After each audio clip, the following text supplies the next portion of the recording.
Bonjour Hilaire. Bonjour Agnès. Alors ça fait un petit peu plus d'un mois maintenant qu'on est entré dans l'automne et dans cette nouvelle chronique justement vous vouliez faire un parallèle et nous parler de l'automne de la vie.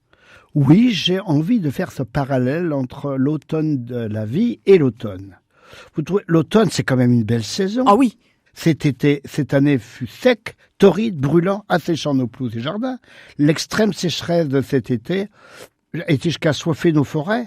Qui d'entre nous ne s'est pas inquiété en voyant nos forêts sartoises brûler ? Qui n'a pas rêvé qu'une pluie bienfaisante vienne en renfort de nos pompiers, sauf nos belles forêts sartoises en train de se consumer ? C'est vrai que c'est assez déroutant, on n'ose plus dire qu'un été ensoleillé est un bel été. C'est vrai que globalement, tout le monde a pris conscience que cette sécheresse, c'est un signe tangible du dérèglement climatique.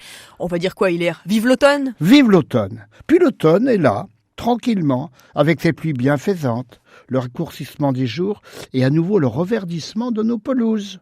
Au cours de l'automne, nos forêts mettent leur manteau jaune et parfois leur robe rousse. Les feuilles se détachent une à une de leurs tiges printanières. Elles virevoltent, emportées par le vent, et font un dernier pas de danse avant de se poser délicatement sur le sol de nos sous-bois. N'est-ce pas un émerveillement, cette métamorphose automnale de Dame Nature ? Dernière étape avant que nos arbres perdent toutes leurs feuilles, signifiant que l'hiver approche. Vous savez, l'automne, c'est aussi le temps des arbres fruitiers. Quel bonheur d'observer les branches de nos pommiers couvertes de fruits. Et puis de réaliser que les pêches, pommes, poires, raisins sont enfin mûrs. Nous pouvons les cueillir, les goûter et nous délecter de leur saveur. Les vendanges vont nous permettre de transformer nos raisins en une délicieuse boisson alcoolisée, à condition de ne pas avoir trop. Mais elle va être très bonne grâce à nos vignerons. Franchement, quelle belle saison que l'automne. Hilaire, là, vous êtes assez poétique. Et puis, comme on parle de vin et de gastronomie, moi, ça me plaît beaucoup, vous me connaissez. Mais je croyais que vous vouliez nous parler plutôt de l'automne de la vie. Oui, c'est vrai. Mais la saison, si je voulais parler de la saison automne, c'est que je voulais vraiment faire un parallèle. Je considère que l'automne de la vie aussi est belle, une belle période, Agnès. Alors, l'automne de la vie, c'est souvent la période de la retraite, avec l'avancée vers la vieillesse. Honnêtement, Hilaire, vous croyez vraiment que c'est la plus belle saison de la vie ?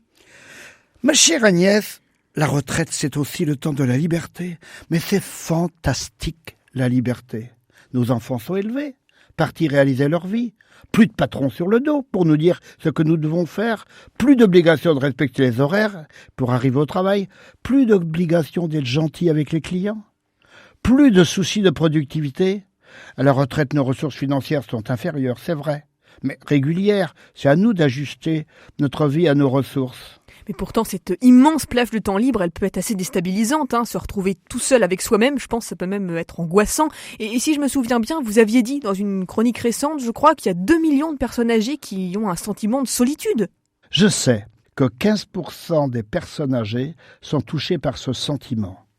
C'est vrai que l'arrivée à la retraite exige que nous découvrions de nouvelles raisons de vivre. C'est essentiel. Tiens, Jacques me disait hier, après 40 ans à la poste, je me demandais bien ce que j'allais faire de ma retraite. Je suis parti 3 mois, jusqu'à Compostelle, afin d'y voir plus clair. Ben, tu sais, il est au retour, je savais ce que je voulais faire.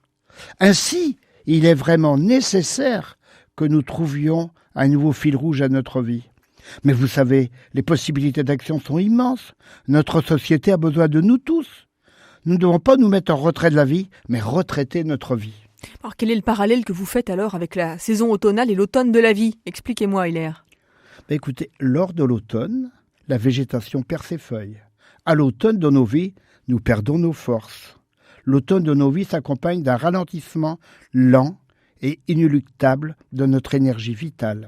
J'ai personnellement pris conscience, à l'issue de mes 75 ans, là, mon corps m'a rappelé à l'ordre et j'ai compris que je devais ralentir mon rythme pour pas que ça se dégrade trop.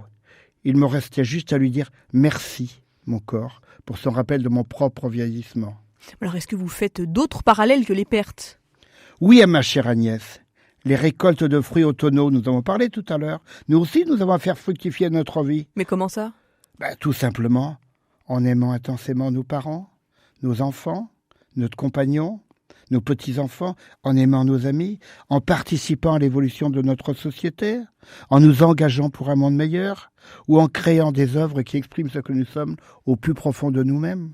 Si l'été de notre vie est accomplissement et maturation, l'automne c'est le temps du bilan, de la récolte de notre expérience de vie. Si nous continuons à vivre pleinement l'automne, nous transmettrons aux jeunes une vision positive de la vieillesse. Et s'ils ont une vision positive, ils auront foi dans leur avenir. Merci beaucoup Hilaire pour cette très belle chronique encore une fois dans La joie d'être vieux. On se retrouve la semaine prochaine pour une nouvelle réflexion philosophique sur la vieillesse. À la semaine prochaine Agnès.